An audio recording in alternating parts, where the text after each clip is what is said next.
আসসালামু আলাইকুম। স্বাগত জানাচ্ছি শর্মা টিভি 24 এর আজকের শীর্ষ সংবাদে। আমি হাবিবুর রহমান। শুরুতে জানিয়ে দিচ্ছি আজকের দেশের শীর্ষ সংবাদ। জাতিসংঘকে বিভ্রান্তিকর তথ্যের বিরুদ্ধে লড়াই করার জন্য একটি কার্যকর ব্যবস্থা তৈরি করতে এবং নৈতিক মান বজায় রেখে গণমাধ্যমকে সমর্থন করার আহ্বান জানিয়েছেন প্রধান উপদেষ্টা অধ্যাপক মোহাম্মদ ইউনূস। ৫ আগস্টকে জুলাই গণ অভ্যুত্থান দিবস ঘোষণা করে প্রজ্ঞাপন জারি করেছে সরকার।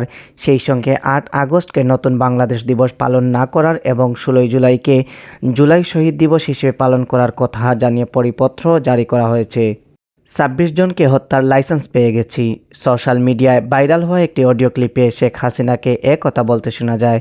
গাইবান্ধার গোবিন্দগঞ্জের শাকিল আকন্দ বুলবুল ওরফে মোহাম্মদ শাকিল আলমের সঙ্গে ফোন আলাপে শেখ হাসিনা তার বিরুদ্ধে আন্তর্জাতিক অপরাধ ট্রাইব্যুনাল করা মামলায় বাদী সাক্ষী, তদন্তকারী কর্মকর্তা সহ বিচার প্রক্রিয়ার সঙ্গে জড়িত যারা সবাইকে হত্যা ও তাদের বাড়িঘর আগুনে জ্বালিয়ে দেওয়ার নির্দেশ দেন। সিআইডি ফরেনসিক বিশ্লেষণ বক্তব্যটি যে শেখ হাসিনারই তারও প্রমাণ মেলে।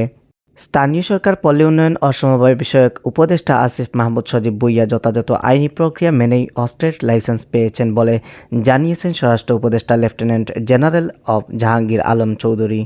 আনুপাতিক প্রতিনিধিত্বভিত্তিক নির্বাচন পদ্ধতি প্রসঙ্গে বিএনপির স্থায়ী কমিটির সদস্য আমির খসরু মাহমুদ চৌধুরী বলেছেন, যদি এরকম কোনো ইচ্ছে থাকে তাদের মতামতের প্রতি শ্রদ্ধা রেখেই বলছি, আগামী নির্বাচনে জনগণের ম্যান্ডেট নিয়ে সংসদে আসুন।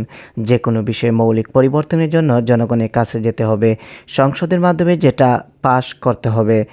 এই পর্যায়ে এটা আলোচনার কোনো বিষয় হতে পারে না। আপনারা এতক্ষণ শুনছিলেন আজকের দেশের শীর্ষ সংবাদ। এবারে থাকছে আন্তর্জাতিক শীর্ষ সংবাদ।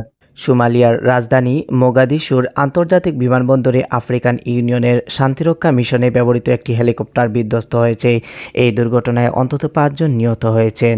ফিলিস্তিনের ইসলামী জিহাদ গোষ্ঠীর সশস্ত্র শাখা আল কুদুস ব্রিগেড একটি ভিডিও ফুটেজ প্রকাশ করেছে, যেখানে দেখা যাচ্ছে তাদের যোদ্ধারা খান ইউনুসে ইসরায়েলি সৈন্যদের লক্ষ্য করে হামলা চালাচ্ছে। ভারতের আদানি পাওয়ারকে $৪৩৭ মিলিয়ন পরিশোধ করেছে বাংলাদেশ সরকার, যা মার্চ ৩১ পর্যন্ত সরবরাহকৃত বিদ্যুতের বকেয়া ছিল। জুন মাসে এই অর্থ পরিশোধের মাধ্যমে ভারতের কোম্পানিটির পাওনা পুরোপুরি পরিশোধ হয়েছে বলে জানা গেছে। এতক্ষণ শুনছিলেন আন্তর্জাতিক শীর্ষ সংবাদ। এবারে থাকছে আজকের খেলাধুলার সংবাদ। দিনের আরেক ম্যাচে স্বাগতিক মিয়ানমারকে হারিয়ে মঞ্চটা তৈরি করে রেখেছিল বাংলাদেশের নারীরা। এএফসি নারী এশিয়ান কাপের মূল পর্বে খেলা অনেকটা সময়ের ব্যাপারই ছিল। শেষ ম্যাচে তুর্কমেনিস্তানের সঙ্গে ড্র করলে সেটি নিশ্চিত হতো, তবে বাংলাদেশকে অত বেশি অপেক্ষা করতে হয়নি। তার আগেই নিশ্চিত হয়ে গেছে নারী এশিয়ান কাপের মূল পর্বের খেলা। বোলাররা নিজেদের কাজটা ঠিকঠাক করে দিয়েছিলেন, মাঝারি লক্ষ্যে আটকে দিয়েছিলেন স্বাগতিক শ্রীলঙ্কাকে, কিন্তু সহজ পরীক্ষাও পাশ করতে পারল না বাংলাদেশ। প্রিয় দর্শক, আপনারা এতক্ষণ দেখছিলেন সুরমা টিভি 24 এর নিয়মিত আয়োজন আজকের দেশের শীর্ষ সংবাদ, আন্তর্জাতিক শীর্ষ সংবাদ এবং খেলাধুলার সংবাদ। এতক্ষণ ধরে আমি ছিলাম হাবিবুর রহমান। দেখা হচ্ছে সুরমা টিভি 24 এর পরবর্তী আয়োজনে।